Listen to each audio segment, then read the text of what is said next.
एक बार फिर से स्वागत है आप सभी का मेरे चैनल हिंदी भाषा अध्ययन पर। और आज की वीडियो में हम पढ़ने वाले हैं संबंध बोधक, समुच्चय बोधक और विस्मयादि बोधक। वैसे तो जो ये प्रकरण है हम पढ़ते हैं 6वीं, 7वीं और 8वीं कक्षा में, लेकिन आज की वीडियो जो है मैं 6वीं, 7वीं, 8वीं कक्षा के लिए तो बना ही रही हूँ, साथ ही जो है ये मैं 10वीं कक्षा के लिए भी बना रही हूँ, क्योंकि 10वीं कक्षा में एक विषय मतलब एक प्रकरण है व्याकरण का पद परिचय। ये जानकारी जो है उसमें भी बहुत ज्यादा प्रयोग होने वाली है। और इसके अलावा जो मैं अपनी और भी जो मैंने वीडियो बनाई है, जो संज्ञा, सर्वनाम, क्रिया विशेषण पर ये जो प्रकरण है, ये भी जो है पद परिचय में अच्छे से प्रयोग होने वाले हैं। अतः आप पद परिचय जब मैं अगली वीडियो में पढ़ाऊंगी, उससे पहले अगर आप इन वीडियोस को भी अच्छे से देख लेंगे तो आपको पद परिचय बहुत अच्छे से समझ में आएगा। तो आइए हम शुरू करते हैं आज की वीडियो का टॉपिक। सबसे पहले आता है संबंध बोधक। संबंध पता चल रहा है, संबंध बताने वाले मतलब जब एक वाक्य होता है, वाक्य में सिर्फ संज्ञा, सर्वनाम, विशेषण, क्रिया, इन शब्दों के अलावा और भी शब्द होते हैं जो कि उस वाक्य को एक सूटेबल बना रहे होते हैं, मतलब सही तौर पर उसका जो है शब्दों का एक शब्द से दूसरे शब्द के साथ में अच्छे से संबंध स्थापित कर रहे होते हैं, उन्हें हम संबंध बोधक कहते हैं। और संबंध किनका संबंध स्थापित करते हैं? ये संज्ञा और सर्वनाम शब्दों का वाक्य के बाकी हिस्सों के साथ जो है संबंध स्थापित करते हैं। साथ में ही ये स्थिति बताते हैं कि किसी भी चीज की जो स्थिति है वो क्या है। जैसे फॉर एग्जाम्पल अगर मैं बोलूं कि एक पुस्तक जो है मेज के ऊपर रखी हुई है, तो मेज और पुस्तक वैसे संज्ञा शब्द है, लेकिन क्या पता चल रहा है पुस्तक की? इसमें स्थिति पता चल रही है कि पुस्तक कहाँ है, वो किस पर है? मेज पर है। तो संबंध बोधक जो है वो संबंध बताने के साथ साथ में वो स्थिति भी बताते हैं। सांप झाड़ियों में छिपा है। अब सांप की स्थिति बताई जा रही है कि सांप कहाँ छिपा है, वो झाड़ियों में छिपा है। बच्चा पेड़ के ऊपर बैठा हुआ है। अब ऊपर बैठना क्या है? संबंध के साथ साथ में उसकी स्थिति भी पता चल रही है कि एग्जैक्टली वो चीज है कहाँ, या वो व्यक्ति कहाँ है, या वो बच्चा कहाँ है, या वो जानवर कहाँ है, पक्षी कहाँ है, पशु कहाँ है। ये सारी चीजें जो है संबंध के साथ साथ में हमें स्थितियां भी बताते हैं कि एक्यूरेट तौर पर वो चीजें कहाँ हैं। तो संबंध बोधक जो है वो इसके कुछ फिक्स शब्द होते हैं, मतलब इन्हीं शब्दों को हम संबंध बोधक कहते हैं। इसके अलावा जो है वो शब्द नहीं होते हैं। जैसे मैंने यहाँ पर बहुत सारे शब्द लिख दिए, जिसमें आगे, पीछे, निकट, समीप, ऊपर, नीचे, सामने, बाहर, आसपास, और, तरफ, दायां, बायां, पहले, बाद, अब, तक, पश्चात, द्वारा, माध्यम, और सहारे, लिए, हेतु, अलावा, अतिरिक्त, इस तरह के जो ये सारे शब्द हैं ये किसमें आ जाते हैं? ये संबंध बोधक में आ जाते हैं। उदाहरण देखिए, एक और मैंने कुछ और उदाहरण लिख रखे हैं। जैसे मेरा घर बाजार के सामने है। आप देख रहे हैं अभी के सामने शब्द, ये जो के सामने शब्द है ये संबंध बोधक शब्द है। संबंध बोधक को हम इंग्लिश में प्रेपोजिशंस भी कहते हैं। आप 6th, 7th, 8th स्टैंडर्ड में प्रेपोजिशंस भी पढ़ते हैं। प्रेपोजिशंस जो एक्यूरेटली स्थिति बताते हैं, वही काम हिंदी में भी होता है। तो के सामने एक तो ये बाजार और घर दोनों के बीच में क्या कर रहा है? संबंध स्थापित कर रहा है और स्थिति बता रहा है कि घर कहाँ है? बाजार के सामने है। अगला है वह दिन भर काम करता रहा। तो दिन भर क्या है? ये देखिए, ये संबंध स्थापित कर रहा है। दिन भर भी जो है, टाइमिंग भी जो है वो भी संबंध बोधक में आ जाती है कि रात भर, दिन भर कोई भी काम होता रहा, चलता रहा, किया जाता रहा। तो वह दिन भर काम करता रहा, तो ये भी क्या है? संबंध बोधक। फिर बिल्ली अलमारी के पीछे छिपी है। अब देखिए, अलमारी के पीछे स्थिति पता चल रही है बिल्ली की कि बिल्ली कहाँ है? अलमारी के पीछे। तो ये भी क्या होते हैं? संबंध बोधक है। अगला है हमारा समुच्चय बोधक। समुच्चय बोधक की चर्चा जो है मैं इससे पहले भी कर चुकी हूँ वाक्य की वीडियो में। वाक्य जिसमें रचना के आधार पर हमने जब सरल, संयुक्त और मिश्र वाक्य किए थे, जिसमें संयुक्त वाक्य और मिश्र वाक्य में कुछ कंजक्शंस यानी समुच्चय बोधक का प्रयोग हुआ था। आपको अगर याद हो तो मैंने ये सारे, आपने अगर वीडियो देखी है तो आप वीडियो देखते ही पहचान जाएंगे कि कौन सा समुच्चय बोधक है। अब समुच्चय बोधक के भी जो है वो दो भेद होते हैं। वाक्य में वो बताने की जरूरत नहीं थी, लेकिन जब हम पर्टिकुलरली समुच्चय बोधक करते हैं या जब हम पद परिचय करेंगे तब हमें बताना पड़ेगा समुच्चय बोधक के भेद। कौन से भेद होते हैं? समानाधिकरण और व्यधिकरण। जो समानाधिकरण वाली जो कंजक्शंस यानी समुच्चय बोधक हैं वो कहाँ प्रयोग होती हैं? संयुक्त वाक्य में। और जो व्यधिकरण वाले समुच्चय बोधक हैं वो प्रयोग होते हैं मिश्र वाक्य में। देखिए, कंजक्शंस मैंने जो है ये सारी लिखी हुई है। दोनों तरह की कंजक्शन जो है मैंने मिश्र वाक्य में भी बताई हैं, संयुक्त वाक्य में भी बताई हैं। तो संयुक्त वाक्य में कौन सी कंजक्शंस आती है? आप एक बार इन्हें याद कर लेंगे तो आपको ये पद परिचय में भी काम आने वाली है, समुच्चय बोधक में भी काम आने वाली है और यहाँ भी काम आने वाली हैं। तो देखिए और, तथा, व, एवं, या, किंतु, अथवा, लेकिन, जो ये सारे शब्द आते हैं वो किसमें आते हैं? समानाधिकरण समुच्चय बोधक में। और जितने भी जो, जैसे, जिसको और की, जिसने, जब, तब, यहाँ, वहाँ, यद्यपि, तथापि, इधर, उधर, ये जो जितनी भी कंजक्शंस आती हैं ये किसमें आती है? व्याधिकरण समुच्चय बोधक में। अभी दोनों के मैंने उदाहरण लिखे हुए हैं। सूर्योदय हुआ और पक्षी चहचहाने लगे, ये देखिए ये और। समुच्चय बोधक क्या कर रहे हैं? दो वाक्यों को जोड़ने का काम कर रहे हैं या दो वाक्यों को का संबंध बिठा रहे हैं, लेकिन संबंध बिठाना मतलब उनको जोड़ने का काम, ठीक है। तो समुच्चय बोधक में दो वाक्यों को जोड़ने का काम होता है। देखिए सूर्योदय हुआ, पक्षी चहचहाने लगे, इसके बीच में और लग गया तो दोनों वाक्य जो क्या हुआ? आपस में जुड़ गए। और किसमें आता है? किसमें आ रहा है? और समानाधिकरण समुच्चय बोधक में। तो किसका एग्जाम्पल हो गया? समानाधिकरण समुच्चय बोधक का। अगला है जब मोहन आया तब राम चला गया। और जब देख रहे हैं, जब जो है वो किसमें आता है? वो व्याधिकरण समुच्चय बोधक में आता है और दो वाक्यों को जोड़ने का काम कर रहा है, इसलिए क्या हुआ? ये व्याधिकरण समुच्चय बोधक। और वह घर गया, वह घर तो गया परंतु मां से नहीं मिला। अब आप देख रहे हैं परंतु किसमें आ रहा है? परंतु इसमें आ रहा है समानाधिकरण समुच्चय बोधक। तो ये जो उदाहरण है ये क्या कर रहे हैं? ये बता रहे हैं कि समानाधिकरण समुच्चय बोधक है या व्याधिकरण समुच्चय बोधक है, ये आपको अच्छे से याद रखना है। और ये दोनों का अंतर आपको तभी याद होगा जो ये शब्द मैंने आपको लिखवाए हुए हैं। ये शब्द आप देख रहे हैं अच्छे से, जो ये शब्द मैंने पहचान के शब्द जो लिखवाए हुए हैं, इन शब्दों को जब आप अच्छे से याद कर लेंगे तो आप बिल्कुल भी गलती नहीं करेंगे कि कौन सा समानाधिकरण समुच्चय बोधक है और कौन सा व्याधिकरण समुच्चय बोधक है। और समुच्चय बोधक का काम होता है दो वाक्यों को आपस में जोड़ना और जोड़कर एक अर्थ प्रदान करना। अगला है हमारा विस्मयादि बोधक। विस्मय मतलब ही होता है अपने आप में आश्चर्य, मतलब जिसमें हम हैरान रह जाएं। और हैरान रहने का मतलब ये नहीं कि मतलब सिर्फ किसी भी स्थिति में हैरान, हम खुशी में भी हो सकते हैं, हम दुख में भी हो सकते हैं, हम गंदगी देखकर भी हो सकते हैं, हम कोई हंसी की चीज देखकर भी हो सकते हैं। और किसी भी स्थिति में जो है हैरानी के भाव वो आ जाते हैं। और विस्मयादि बोधक जो है हम पहले भी पढ़ चुके हैं, वाक्य अर्थ के आधार पर उसमें विस्मयादि बोधक वाक्य जो आते हैं हम उसमें भी जो है ये पढ़ चुके हैं और ये पद परिचय में भी आपके प्रयोग होंगे। तो अलग अलग होते हैं। जब हम पद परिचय, वाक्य में हमें जरूरत नहीं होती है विस्मयादि बोधक के भेद जानने की, परंतु जब हम पद परिचय करते हैं तो हमें वहां पर बताना होता है कि ये कौन सा तरह का जो है वो विस्मयादि बोधक आ रहा है, कौन सा तरह का, कि हर्ष सूचक आ रहा है, शोक सूचक आ रहा है या संबोधन सूचक आ रहा है, कौन सा आ रहा है। तो सबसे पहला है हमारा जो है हर्ष बोधक। हर्ष बोधक, हर्ष मतलब खुशी, जहां पर खुशी के भाव आए। तो खुशी के भाव के लिए कौन से शब्द आ गए? वाह, आहा, धन्य, शाबाश, जय। देखिए अब ये जो शब्द आ गए, वाह तुमने बहुत अच्छा काम किया, तो खुशी के भाव आ रहे हैं छलक कर। तो अलग अलग समुच्चय जो है विस्मयादि बोधक होते हैं। ये नहीं कि सारे किसी भी विस्मयादि बोधक में हम कोई भी वाक्य डाल दें, नहीं।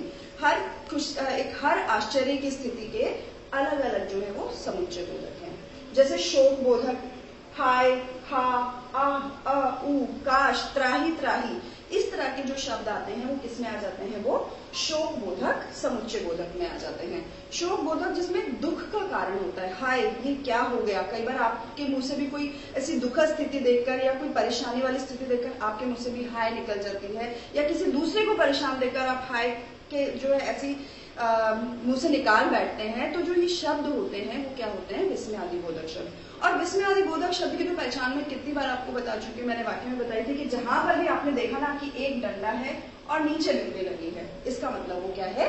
विस्मयादि बोधक। उसकी तो पहचान भी अगर आप नहीं कर पा रहे हैं, आपने एक डंडा और एक बिंदी उसके नीचे देख ली, इसका मतलब क्या है? विस्मयादि बोधक वाक्य या विस्मयादि बोधक है। फिर है अगला है हमारा आश्चर्य बोधक। आश्चर्य, उसमें भी हैरान रह जाना। तो क्या, ओहो, तो इसमें आश्चर्य का बोध हुआ, ओहो तुमने तो बहुत अच्छी पार्टी रखी। तो जो आश्चर्य वाली स्थिति है वो सरप्राइज में आ जाता है कि आपको कोई सरप्राइज मिल रहा है। फिर स्वीकार बोधक, जैसे आप किसी से बात कर रहे हैं तो आप अगर किन्हीं बड़ों से, अपने साथी से बात कर, कई बार आप उनको जी हाँ, बिल्कुल ऐसे शब्दों का प्रयोग करते हैं, जैसे हाँ, जी हाँ, अच्छा, ठीक है। तो ऐसे जब शब्दों का प्रयोग करते हैं उसके साथ में विस्मयादि बोधक चिन्ह का जब प्रयोग हो जाता है, मतलब थोड़े से हैरान होकर जब करते हैं कि आपको कोई बात बता रहा है, वो कहता है अच्छा, कोई भी बात आपको बताई गई तो आपने कहा अच्छा ऐसा क्या, हाँ जी हाँ, ऐसे हैरान हो जाते हैं आप उस बात को सुनकर और उस बात को आप स्वीकार कर लेते हैं कि हाँ ये बात ऐसे ही है। जैसे जी हाँ, बिल्कुल मैं आपके लिए काम कर दूंगा, आप हैरान भी हैं साथ में और आप उसको स्वीकार भी कर रहे हैं उस कार्य को करने के लिए, तो वहां पर क्या हो जाता है, स्वीकार बोधक, समुच्चय बोधक। अगला है तिरस्कार बोधक। तिरस्कार मतलब किसी का अपमान करना। तो तिरस्कार बोधक अपमान करना या होना, जहां पर उसके लिए आश्चर्य के भाव आए कि सडनली अचानक से किसी ने अपमान कर दिया है किसी का, आप हैरान हो जाते हैं, आपने किसी को अपमान करते हुए देखा या आपका किसी ने अपमान किया, तो वो हैरानी के जब भाव आते हैं तो किसमें आ जाते हैं, वो तिरस्कार बोधक, विस्मयादि बोधक में। तो उसमें क्या आ जाता है, कौन सा शब्द, छी, हट, धिक, दूर। तो कई बार आपने सुना होगा ना, धिक्कार है तुम्हें, ऐसे जो धिक्कार है या छी, हटो यहाँ से, तो ये क्या है, तिरस्कार बोधक हो गए। छी जो वर्ड है वो क्या दिखा रहा है, या छी कितनी गंदगी है, तो गंदगी भी तो हमारे लिए क्या हो गई, तिरस्कार करने वाली, अपमान करने वाली चीज हो गई, या फिर उससे दूर हटने वाली चीज हो गई। अगला है हमारा संबंध बोधक, संबोधन बोधक, मतलब संबोधन, किसी को संबोधित करना। तो संबोधित करना, जैसे आप किसी को कुछ कह रहे हैं, जैसे अगर आप नॉर्मली बोल रहे हैं तो आप, आपका इस तरह से संबोधन कर रहे हैं, लेकिन जब हम विस्मयादि के तौर पर संबोधन कर रहे हैं तब क्या होगा, अरे, रे, भाई, अजी, हाँ, अहो। तो ये सारे शब्द जो है वो किसमें आ जाते हैं, संबोधन बोधक में। संबोधन मतलब आप किसी को पर्टिकुलरली किसी व्यक्ति को संकेत करके बात कर रहे हैं, वो होता है संबोधन बोधक। इसके कुछ उदाहरण भी मैंने लिखे हुए हैं, जैसे शाबाश, तुमने प्रथम आकर परिवार का नाम रोशन कर दिया। अब देखिए, आपने शाबाश वर्ड देखा और इन्हीं शब्दों के साथ जो विस्मयादि बोधक शब्द होगा, बिल्कुल उसी के साथ में जो है ये आपका ये वाला चिन्ह लगा होगा, जिसमें एक ये पूर्ण विराम और नीचे एक बिंदी लगी होती है। तो आपने पहचान लिया ये क्या है, विस्मयादि बोधक। अगला है क्या, आज तुम स्कूल नहीं जा रहे हो। तो क्या आज तुम स्कूल नहीं जा रहे हो, तो ये रहा हमारा जो क्या है, क्या जो है वो हमारा क्या है, विस्मयादि बोधक। कि एक तो नॉर्मली आप किसी से आप पूछ रहे हैं कि क्या आज तुम स्कूल नहीं जा रहे हो, और क्या हैरान हो गए कि क्यों नहीं जा रहे हो, आपके मन में अचानक से हैरानी के भाव आ गए, तो वो क्या हो गया, विस्मयादि बोधक। अगला है जी हाँ, मैं आपका कार्य अवश्य कर दूंगा। ये किसमें आ जाता है, जी हाँ, स्वीकार बोधक में आ जाता है कि जी हाँ, मैं आपका कार्य अवश्य कर दूंगा। तो ये जी हाँ क्या है हमारा, विस्मयादि बोधक, और उसके साथ में ही विस्मयादि बोधक चिन्ह लगा हुआ है। विस्मयादि बोधक चिन्ह में विस्मयादि बोधक आपको करना बहुत आसान हो जाता है, बस आप चिन्ह का ध्यान रखिए। आप संबंध बोधक में शब्दों को याद रखिए, इसमें भी आप जो है शब्दों को याद रखिए, कौन से समानाधिकरण में आ रहे हैं, कौन से व्यधिकरण में आ रहे हैं। और विस्मयादि बोधक में अगर आपको शब्द नहीं भी याद है तो आपको ये जो आपके जो ये एक ये डंडा और एक ये बिंदी, आप इसे याद रखें। और थोड़ा सा वाक्य देखकर भी आप पहचान जाते हैं, जब वाक्य लिखा होता है कि उसमें किसी हर्ष की बात हो रही है, किसी शोक की बात हो रही है, किसी दुख की बात हो रही है, किसी गंदगी की बात हो रही है, या किसी को हाँ या स्वीकार करने की बात हो रही है, तो आप उससे भी पहचान जाते हैं कि कौन सा विस्मयादि बोधक है। तो आपको मेरी वीडियो पसंद आए तो आप लाइक जरूर करें, चैनल को सब्सक्राइब करें और बेल आइकन जरूर दबाएं ताकि आपको टाइम टू टाइम सारी नोटिफिकेशंस मिलती रहे।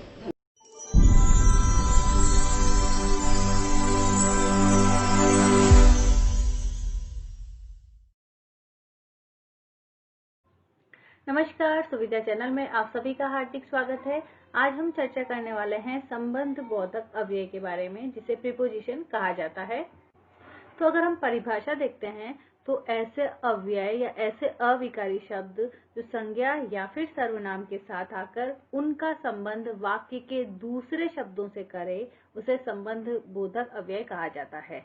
उदाहरण में लेती हूँ कि भोजन के बिना जीवित नहीं रहा जा सकता है। ओके, तो यहाँ पर जो बिना मैंने लिया है वो एक संबंध बता रहा है। संज्ञा जो है यहाँ पर भोजन, उस संज्ञा को उसके बाद वाला जो शब्द है कि जीवित नहीं रहा जा सकता, इन दोनों में संबंध को बताने के लिए हमने एक शब्द का प्रयोग किया है जिसे कहा गया है बिना। तो वो एक क्या होगा, संबंध बोधक अव्यय होगा। इसके अन्य उदाहरण भी मैं आपको यहाँ दिखा रही हूँ। मेरे घर के पीछे बगीचा है, तो यहाँ पर जो के पीछे है ये एक संबंध बोधक अव्यय की तरह काम कर रहा है। बच्चा ठंड के मारे कांप रहा है, तो ऐसे शब्द जो संज्ञा या सर्वनाम के बाद में लगते हैं, उसके साथ में लगते हैं और उसका संबंध आगे जो वाक्य में जो शब्द प्रयोग किए जा रहे हैं उनके साथ बताते हैं, उन्हें संबंध बोधक अवयव कहा जाता है। हमारे घर के सामने स्कूल है, तो यहाँ पर जो के सामने है इस और पुल के ऊपर ट्रक जा रहा है, तो यहाँ पर जो के ऊपर है यह किस किस किस शब्दों को जोड़ रहा है? तो बगीचा, ठंड, ट्रक और स्कूल शब्दों का संबंध पूरे वाक्य से जोड़ रहा है, इसलिए इसे क्या कहा गया है? इसलिए इसे संबंध बोधक अव्यय कहा गया है। अब अगर हम बात करते हैं संबंध बोधक अव्यय के, तो ये विभक्ति के बिना भी हो सकते हैं और विभक्ति के साथ भी हो सकते हैं, यानी विभक्ति रहित और विभक्ति सहित। तो एक उदाहरण जैसे हम लेते हैं, राम परिवार सहित मेला देखने गया, तो यहाँ किसी भी प्रकार का कारक का प्रयोग नहीं हुआ है। कारक में हम पढ़ेंगे जैसे कर्ता ने, कर्म को, करण से, संप्रदान के लिए, तो इस प्रकार के जो विभक्ति हैं इन शब्दों का प्रयोग यहाँ पर नहीं हो रहा है, इसलिए क्या है? विभक्ति रहित। इस रूप में भी इसका प्रयोग किया जाता है और विभक्ति के साथ भी किया जा सकता है। जैसे कमरे के अंदर काफी लोग बैठे हैं, तो यहाँ के आया है, तो वहां पर क्या होगा? ये विभक्ति के साथ होगा। तो जहां पर, तक, के बिना, के पास, से पहले, के सामने, के मारे, के नीचे, के आगे, सिवा, लिए, के साथ, चारों ओर, पहले, पश्चात, सिवाय, अलावा के बाद आते हैं, वहां पर संबंध बोधक होता है।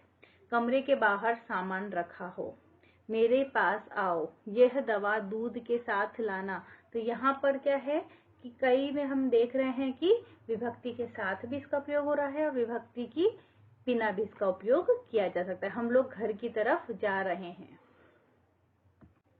अब अगर हम इसके प्रकार देखते हैं, तो अर्थ के आधार पर संबंध बोधक अव्यय को 10 प्रकारों में बांटा गया है। कालवाचक, स्थानवाचक, साधनवाचक, दिशावाचक, समता बोधक, विरोधावाचक, हेतुवाचक, तुलनावाचक, उद्देश्यवाचक और कारणवाचक। तो ये 10 प्रकार हैं संबंध बोधक अव्यय के।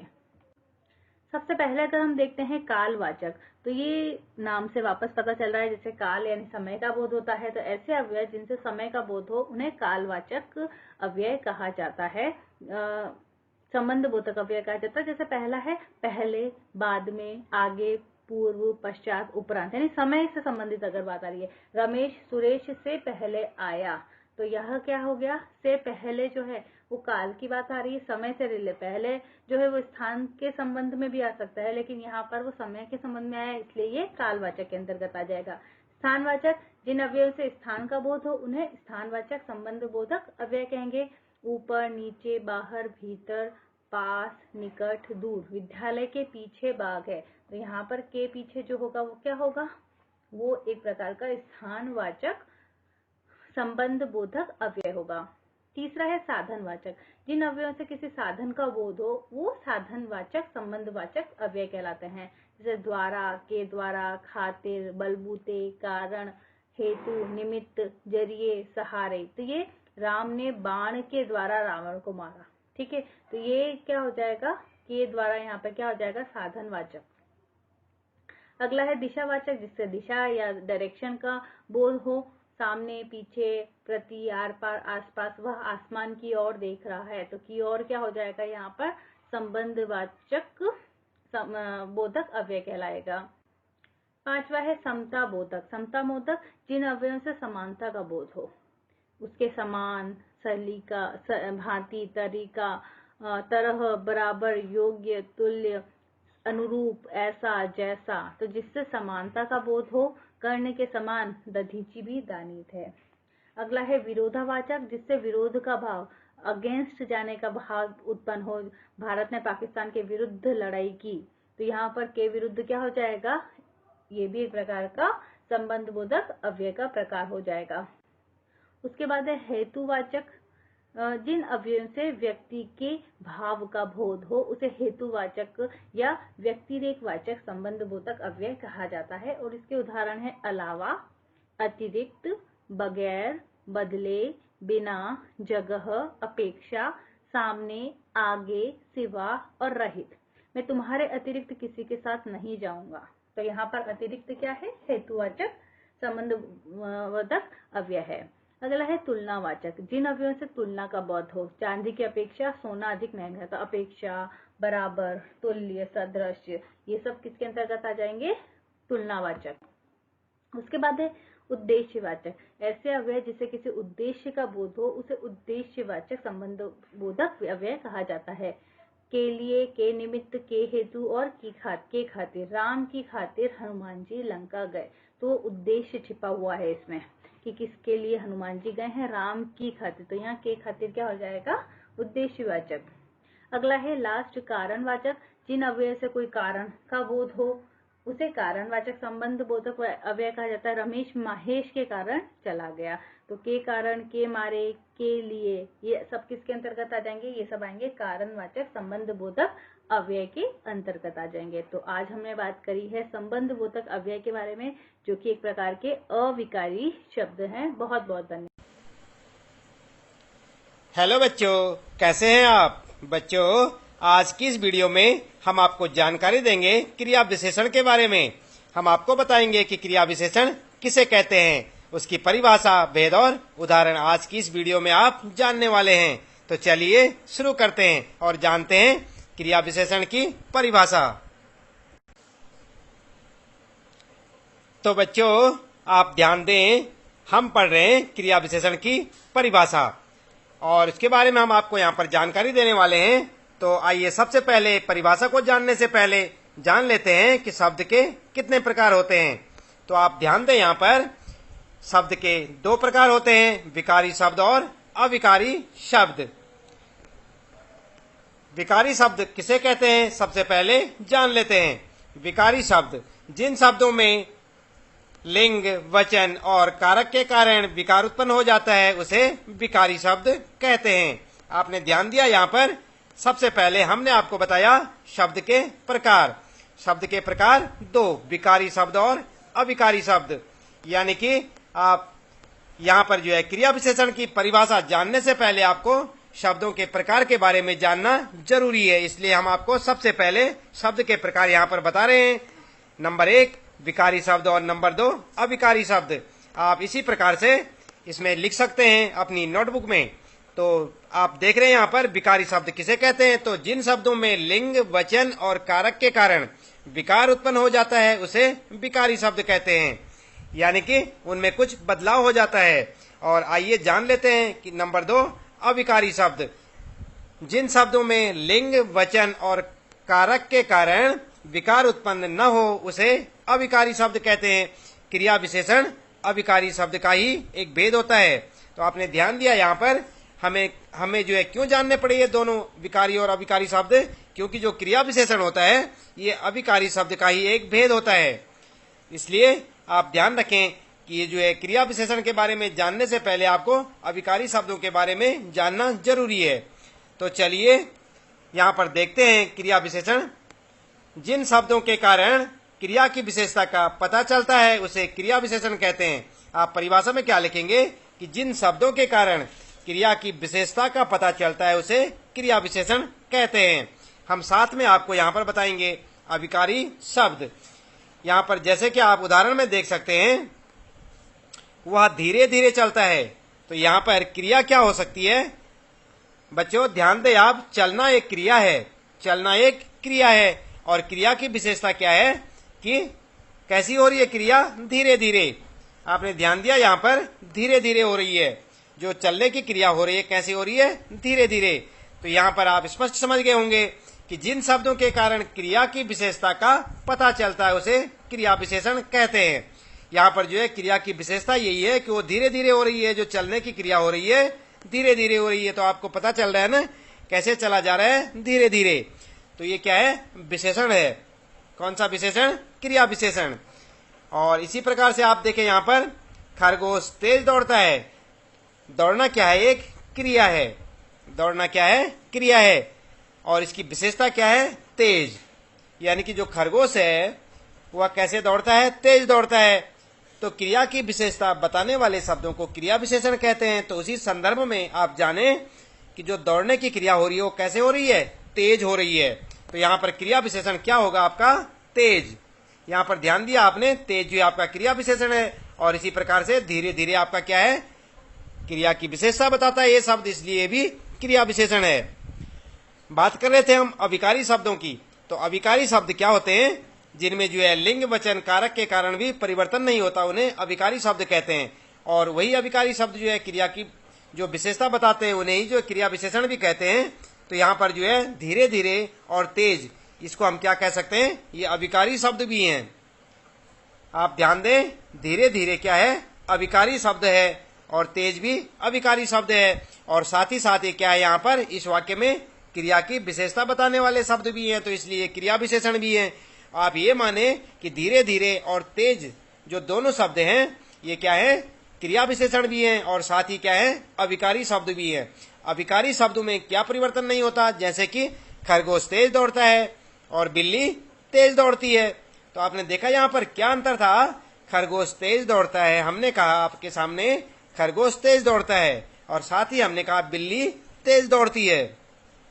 तो तेज जो था, हमने जो है लिंग बदल दिया यहाँ पर, और कर्ता भी बदल गया। यहाँ पर खरगोश की जगह हमने जो क्या कहा? बिल्ली कहा, और दौड़ता की जगह पे क्या कहा हमने? दौड़ती है। लेकिन जो तेज शब्द था वो ज्यों का त्यों बना रहा।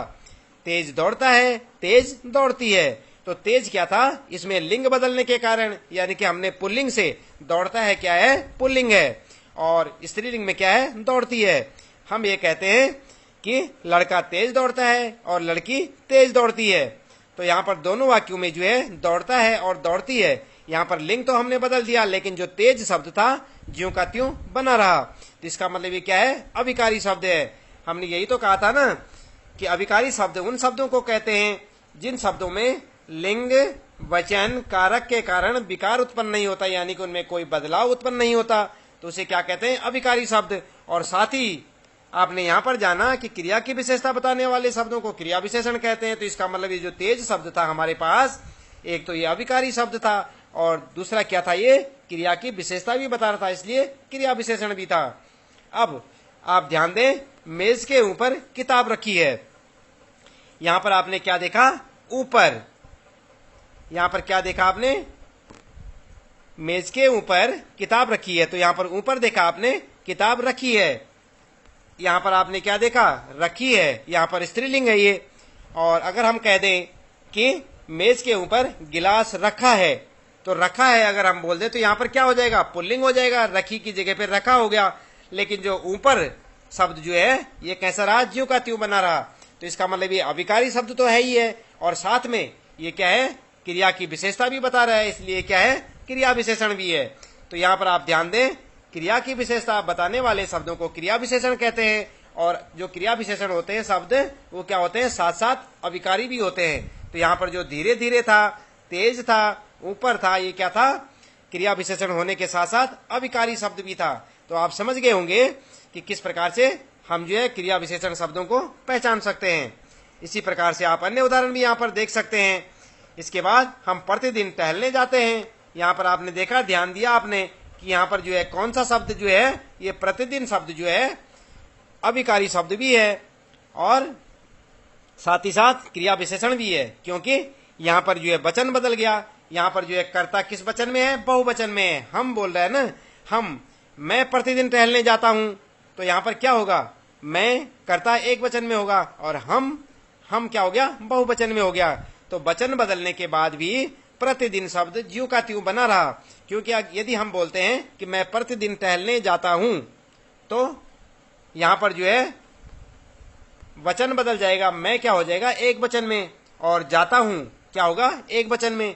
लेकिन जो प्रतिदिन था वैसे ही था, लिखा हमने। उसके बाद हम प्रतिदिन टहलने जाते हैं, तो प्रतिदिन फिर भी ऐसे कैसे बना रहा, और जाते हैं जो है बहुवचन हो गया, हम भी बहुवचन हो गया।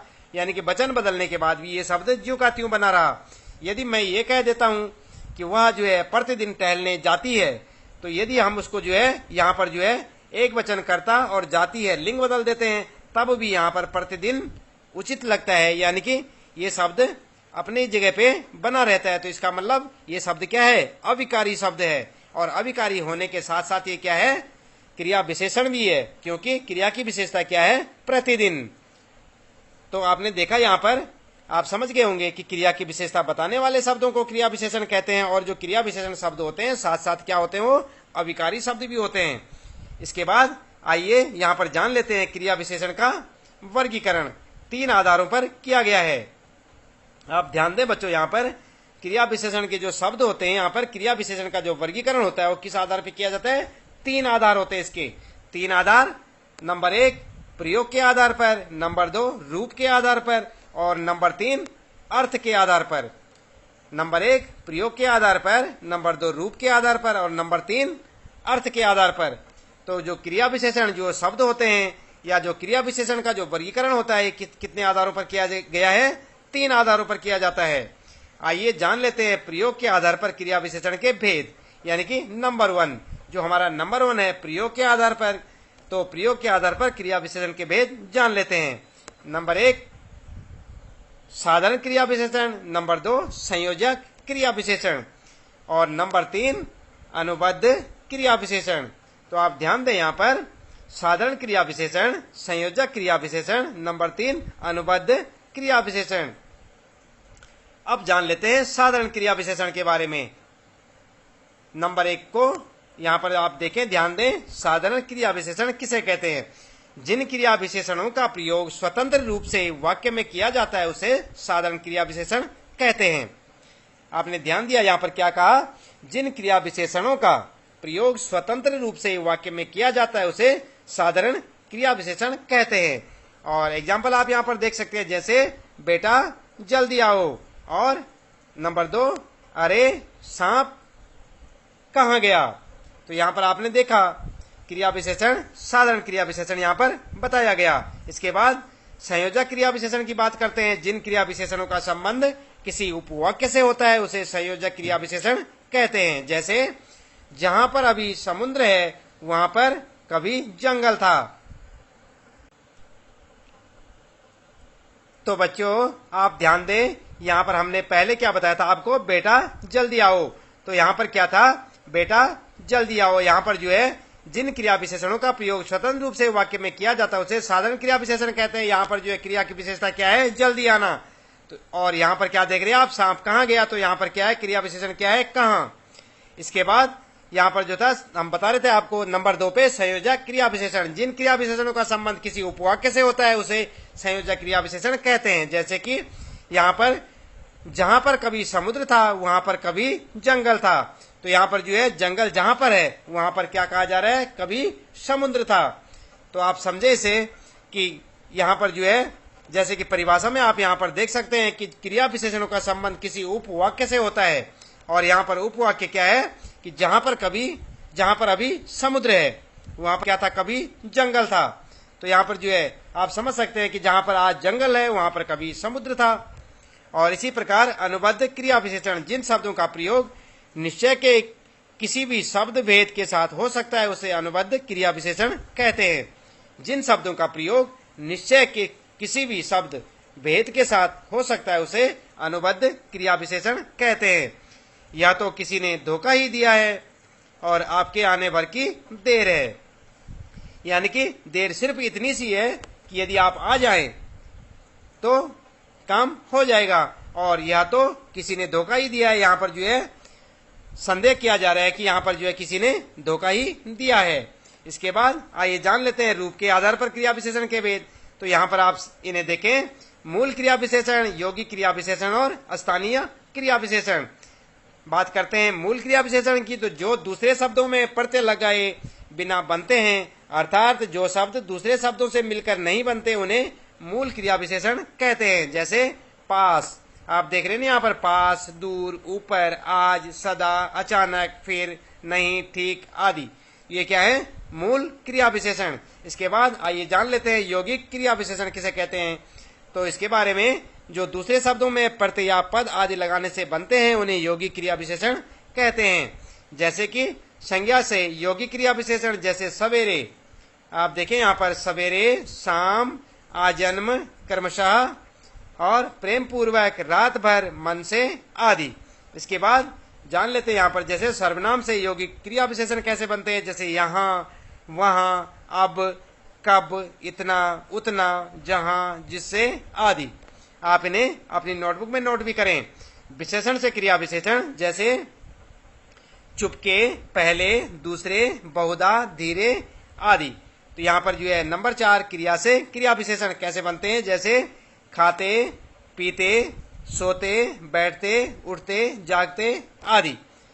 इसके बाद शब्दों की द्विरुक्ति से क्रिया विशेषण कैसे बनते हैं, जैसे कभी कभी, धीरे धीरे, बार बार, घर भर, घर घर, घड़ी घड़ी, बीच बीच, हाथों हाथ, एक एक, ठीक ठीक, साफ साफ और कब कब, कहाँ कहाँ आदि।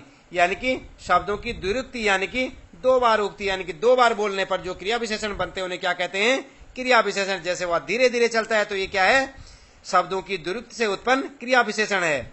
इसके बाद विभिन्न शब्दों के मेल से क्रिया विशेषण कैसे होते हैं, जैसे रात, दिन, कल परसों, सांझ सवेरे, घर बाहर, देश विदेश, जहां तहां, जब तब, जब कभी, आसपास, जहां कहीं आदि। इसके बाद संस्कृत के करण कारण से क्रिया विशेषण कैसे, तो आप देखें यहाँ पर कृपया, साधारणतया आदि, और यहाँ पर तह प्रत्यय लगने से भी क्रिया विशेषण बनाए जाते हैं, जैसे कि वस्तुतः, आप आने वाले हैं, मुख्यतः, बात यह है, और विशेषता आदि। इसके बाद उपसर्गों से जोड़ने से क्रिया विशेषण जैसे प्रतिदिन, प्रत्येक, प्रतिफल आदि। और धातु से क्रिया विशेषण के बारे में जैसे देखने आते आदि। और अव्यय से क्रिया विशेषण जैसे झट से, यहां तक आदि। इसके बाद 2 समान या अलग क्रिया विशेषणों में न लगकर कैसे बनाए जाते हैं, जैसे कभी न कभी, आपको आना ही होगा, या कुछ न कुछ उनको जरूर देना चाहिए। तो इस प्रकार के जो वाक्य हैं उनमें क्या है, 2 समान और अलग क्रिया विशेषण। इसके बाद अनुकरण वाचक की द्विरुक्ति से क्रिया विशेषण जैसे पट पट और तड़ तड़, सटासट और धड़ाधड़ आदि। इसके बाद पूर्वकालिक कृदंत और विशेषण के जोड़ से क्रिया विशेषण। इसके बाद जैसे विशेषकर, बहुतर, मुख्यतर, एक एक कर आदि। इसके बाद स्थानीय क्रिया विशेषण के बारे में जानते हैं। तो जो शब्द अन्य शब्द भेद में बिना किसी रूपांतर के किसी विशेष स्थान पर प्रयोग होते हैं उसे स्थानीय क्रिया विशेषण कहते हैं। जैसे वह अपना सिर पड़ेगा, यहाँ पर आपने ध्यान दिया, जो शब्द अन्य शब्द भेद में बिना किसी रूपांतर के किसी विशेष स्थान पर प्रयोग होते हैं उसे स्थानीय क्रिया विशेषण कहते हैं। जैसे वह अपना सिर पड़ेगा और तुम दौड़कर चलते हो, चलते कैसे हो, दौड़कर, वह क्या पड़ेगा, अपना सिर। इसके बाद अर्थ के आधार पर क्रिया विशेषण के भेद जैसे स्थानवाचक क्रिया विशेषण, कालवाचक क्रिया विशेषण और परिमाणवाचक क्रिया विशेषण, रीतिवाचक क्रिया विशेषण। बच्चों आप ध्यान दें, ये इनमें से कुछ आपने जो है विशेषण के भेदों में भी पढ़े थे और वही आपको क्रिया विशेषण में भी मिल रहे हैं। स्थानवाचक क्रिया विशेषण, कालवाचक क्रिया विशेषण, परिमाणवाचक क्रिया विशेषण और रीतिवाचक क्रिया विशेषण। स्थानवाचक क्रिया विशेषण की बात करते हैं यहाँ पर। तो स्थानवाचक क्रिया विशेषण किसे कहते हैं, आप ध्यान दें, जिन अभिकारी शब्दों से क्रिया के व्यापार के स्थान का पता चले उसे स्थानवाचक क्रिया विशेषण कहते हैं। वे शब्द जो क्रिया के घटित होने के स्थान का बोध कराते हैं उन्हें स्थानवाचक क्रिया विशेषण कहते हैं। जैसे यहाँ वे रोज आते हैं, वहां मत जाओ, वहां वे काफी दिनों से नहीं आए, और कहाँ जा रहे थे, जहां तहां, सामने, नीचे, ऊपर, आगे, भीतर, बाहर, ये सब क्या है, स्थानवाचक क्रिया विशेषण। उदाहरण, बच्चे ऊपर खेलते हैं, अब वहां अकेला मजदूर था, तुम बाहर बैठो। इसी प्रकार से वह ऊपर बैठा है, नीमा बाहर जा रही है, शशि मेरे पास बैठी है, सुधा बाहर गई है। इसके बाद आइए जान लेते हैं कालवाचक क्रिया विशेषण। काल आप जानते हैं ना, जिन अभिकारी शब्दों से क्रिया के व्यापार के समय का पता चलता है उसे कालवाचक क्रिया विशेषण कहते हैं। अर्थात जिन शब्दों से क्रिया के घटित होने के समय का पता चले उसे कालवाचक क्रिया विशेषण कहते हैं। जैसे आज, कल, परसों, पहले, पीछे, अब तक, अभी अभी, लगातार, बार बार, प्रतिदिन, अक्सर, बाद में, जब तब, अभी, आज, कभी, नित्य, सदा, तुरंत, आजकल, कई बार, हर बार आदि। उदाहरण के लिए आप देख सकते हैं, आज बरसात होगी, राम कल मेरे घर आएगा। इस प्रकार से इन्हें क्या कहेंगे आप, कालवाचक क्रिया विशेषण। तो आपने क्या पढ़ा अभी तक? अभी तक आपने जाना कि कालवाचक क्रिया विशेषण किसे कहते हैं।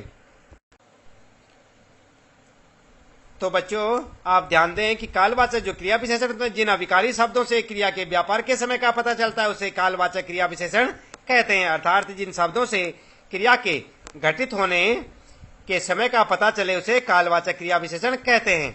और यहाँ पर हमने आपको उदाहरण बताए, राम कल मेरे घर आएगा, वह कल आया था, तुम अब जा सकते हो, अब मैं स्कूल जा रहा हूँ, रमा कल आई थी और हमारा मित्र अभी आ जाएगा। तो ये सब क्या है यहाँ पर कालवाचक क्रिया विशेषण, क्योंकि यहाँ पर कल, कल, अब और ये सब क्या है कालवाचक क्रिया विशेषण। अब मैं, तो यहाँ पर जो है अब जो है और कल, ये सब क्या है कालवाचक क्रिया विशेषण। इसके बाद आइए जान लेते हैं परिमाणवाचक क्रिया विशेषण। जिन अभिकारी शब्दों से क्रिया के परिमाण और उसकी संख्या का पता चले उसे परिमाणवाचक क्रिया विशेषण कहते हैं। जैसे बहुत, अधिक, पूर्णतया, सर्वथा, कुछ, थोड़ा, काफी, केवल, यथेष्ट, इतना, उतना, कितना, थोड़ा थोड़ा, तिल तिल, एक एक करके, पर्याप्त, जरा, खूब, बिल्कुल, बहुत, थोड़ा, ज्यादा, अल्प, ये आप यहाँ से पढ़ सकते हैं। उदाहरण के लिए अधिक पढ़ो, तो यहाँ पर जो अधिक शब्द है यहाँ पर ये क्या है परिमाणवाचक क्रिया विशेषण। ज्यादा सुनो, तो ये क्या है ज्यादा जो है परिमाणवाचक क्रिया विशेषण। कम बोलो, तो कम बोलना क्या है कम। कम जो शब्द है यहाँ पर बोलना तो जो क्रिया है, लेकिन उसकी विशेषता क्या है कि कम करो उसको इस्तेमाल, तो कम क्या है कालवाचक क्रिया विशेषण। अधिक पियो, आप अधिक बोलते हैं, मेरे पास कम पैसे हैं, अशोक तेज दौड़ता है, सुभाष बहुत पढ़ता है। तो यहाँ पर बहुत जो है बहुत और तेज और कम, ये क्या है कालवाचक परिमाणवाचक क्रिया विशेषण। इसके बाद आइए जान लेते हैं यहाँ पर रीतिवाचक क्रिया विशेषण। जिन अभिकारी शब्दों से क्रिया की रीति या विधि का पता चलता है उसे रीतिवाचक क्रिया विशेषण कहते हैं। जैसे सचमुच, ठीक, अवश्य, कदाचित, यथासंभव, ऐसे वैसे, सहसा, आप इन्हें यहाँ से पढ़े, सच, झूठ, धीरे, सहसा, ध्यानपूर्वक, हंसते हुए, तेजी से, फटाफट, धड़ाम से, झूमते हुए आदि। उदाहरण के लिए आप यहाँ से देख सकते हैं, अचानक काले बादल घिराए, हरीश ध्यानपूर्वक पढ़ रहा है, रमेश धीरे धीरे चलता है, वह तेज भागता है, कछुआ धीरे धीरे चलता है, नेहा मेहनत करती है, नई जगह पर धीरे धीरे चलना चाहिए, वह मेरी ओर मुस्कुराकर देख रही थी। तो बच्चों आप ध्यान दें, यहाँ पर जो है रीतिवाचक क्रिया विशेषण हम आपको बता रहे हैं। तो रीतिवाचक क्रिया विशेषण क्या है ध्यानपूर्वक, यहाँ पर क्या है रीतिवाचक क्रिया विशेषण। रमेश धीरे धीरे चलता है, तो धीरे धीरे चलना क्या है रीतिवाचक क्रिया विशेषण। तेज, यहाँ पर क्या है रीतिवाचक क्रिया विशेषण। और धीरे धीरे, और नेहा मेहनत करती है, तो यहाँ पर जो है करती है, मेहनत जो है यहाँ पर जो है रीतिवाचक क्रिया विशेषण। और धीरे धीरे, और वह मेरी ओर मुस्कुराकर देख रही है, ये सब क्या है रीतिवाचक क्रिया विशेषण के उदाहरण। इसके बाद आइए जान लेते हैं रीतिवाचक क्रिया विशेषण के प्रकार कितने होते हैं। तो यहाँ पर निश्चयवाचक क्रिया विशेषण पहला है। इसके बाद जैसे यहाँ पर आप देख रहे हैं, अवश्य, बेशक, सचमुच, वस्तुतः, निसंदेह, सही, जरूर, अलबत्ता, यथार्थ, दरअसल आदि। इसके बाद अनिश्चयवाचक क्रिया विशेषण में शायद, कदाचित, संभव, अक्सर, बहुतर और यथासंभव आदि। इसके बाद आइए जान लेते हैं यहाँ पर कारणात्मक क्रिया विशेषण के बारे में। तो क्योंकि, अतः, अतएव, इसलिए, चूंकि, किस लिए, क्यों, काहे को, ये क्या है कारणात्मक क्रिया विशेषण। इसके बाद आकस्मिकात्मक क्रिया विशेषण की बात करते हैं। तो सहसा, अकस्मात, अचानक, एकाएक, ये सारे काम क्या होते हैं अचानक होते हैं। तो ये क्या है अकस्मात्मक क्रिया विशेषण। स्वीकारात्मक क्रिया विशेषण, हाँ, सच, ठीक, बिल्कुल, जी, अच्छा, ये क्या है स्वीकार किया जा रहा है ना यहाँ पर, तो ये क्या है स्वीकारात्मक क्रिया विशेषण। इसके बाद निषेधात्मक क्रिया विशेषण, जहां पर ना, मत, नहीं आदि का प्रयोग होता है, यहाँ पर क्या कहा जाता है निषेधात्मक क्रिया विशेषण। आवृत्त्यात्मक क्रिया विशेषण, जैसे घटाघट, धड़ाधड़, यहाँ पर देख रहे हैं ना आप आवृत्ति हो रही है शब्द की, घटाघट, धड़ाधड़, और ये क्या है आवृत्त्यात्मक क्रिया विशेषण। उसके बाद अवधारणात्मक या अवधारक क्रिया विशेषण, तो ही, तो, भर, तक, भी, मात्र, सा आदि, ये क्या है सबके सब अवधारक क्रिया विशेषण। उसके बाद निष्कर्ष क्रिया विशेषण, अतः, इसलिए आदि। इसके बाद बच्चों आइए बात करते हैं कि वाच्य। वाच्य जो है आपका एक स्पेशल चैप्टर होता है, जिसे हम आपको अगली वीडियो में बताएंगे। और विकारी अभिकारी शब्दों के बारे में भी हम आपको किसी अन्य वीडियो में जो है अच्छे से जानकारी देंगे। फिलहाल आप देख लेते हैं यहाँ पर थोड़े छोटे रूप में वाच्य किसे कहते हैं। तो क्रिया के जिस रूप से यह पता चले कि क्रिया द्वारा संपादित विधान का विषय वाक्य में करता है, कर्म है या भाव है, उसे वाच्य कहते हैं। आप वाच्य के बारे में समझ गए होंगे। वाच्य किसे कहते हैं? क्रिया के जिस रूप से यह पता चले कि क्रिया द्वारा संपादित विधान का विषय वाक्य में करता है, कर्म है या भाव है, उसे वाच्य कहते हैं। और वाच्य के प्रकार, तो यहाँ पर बात करते हैं कृतवाच्य, कर्मवाच्य और भाववाच्य। इसके बारे में किसी अन्य वीडियो में आप डिटेल से हम आपको बताएंगे। आप थोड़ा इंतजार करें और जल्दी इसकी वीडियो हम बनाने वाले हैं। इसके बाद कृतवाच्य की बात करते हैं। क्रिया के जिस रूप से वाच्य के कर्ता या उद्देश्य का पता चले उसे कृतवाच्य कहते हैं, जिसमें लिंग और वचन कर्ता के अनुसार होते हैं। तो इसे क्या कहते हैं? कृतवाच्य। जैसे बच्चा खेलता है, घोड़ा भागता है। और कर्मवाच्य का उदाहरण आप देख सकते हैं। क्रिया के जिस रूप से वाक्य में कर्ता के कर्म का पता चले उसे कर्मवाच्य कहते हैं। इनकी रूप रचना कर्म के लिंग, वचन और पुरुष के अनुसार होती है। जैसे छात्रों द्वारा नाटक प्रस्तुत किया जा रहा है और बच्चों के द्वारा निबंध पढ़े गए, पुस्तक मेरे द्वारा पढ़ी गई। और भाववाच्य के बारे में बात करते हैं तो क्रिया के जिस रूप से वाक्य के उद्देश्य, भाव आदि का जो है पता चलता है, उसमें कर्ता और कर्म की प्रधानता नहीं होती, इसमें अकर्मक क्रियाओं का प्रयोग किया जाता है, उसे भाववाच्य कहते हैं। तो इसके बारे में जैसे हम आपको बता रहे थे वाच्य के बारे में, हमने आपको यहाँ पर थोड़ी सी जानकारी दी और इसके बारे में विस्तार से जानने के लिए आप अगली वीडियो देखना ना भूलें। वाच्य के संबंधित जो वीडियो यहाँ पर जो हम आपको दिखाएंगे उस वीडियो को आप जरूर देखें और उसमें जो है वाच्य के बारे में पूरी जानकारी लें। तो बच्चों,